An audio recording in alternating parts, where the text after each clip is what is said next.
Hello guys, welcome back my channel. आज मैं जाने वाली हूँ ओशो के वहाँ पे और वहाँ पे आपको सब कुछ दिखाऊंगी। अभी मैं कार में बैठ के जाऊँगी। ठीक है गाइस, चलो मैं आगे चलती हूँ। आज मेरी नानी भी आ रहे हैं। चलो अब गाइस मैं कार खेल रही थी क्रिकेट। अब क्रिकेट में खेल रही थी, आपको दिखा तो कहाँ गाइस। आपको वहाँ पे जो बच्चे देख रहे हैं ना, वहाँ पे मैं खेल रही थी। चलो मैं चलती हूँ, छेक वहाँ तक मेरे को जाना है। ओ माय गॉड,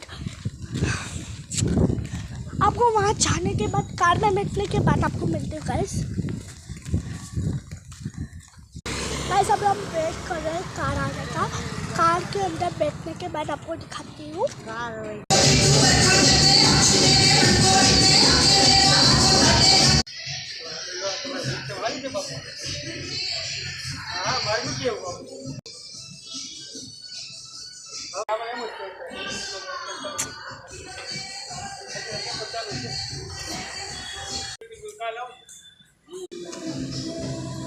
આપણને પેટ્રોલ પંપ છે, પછી કન્સ્ટ્રક્શનનું છે.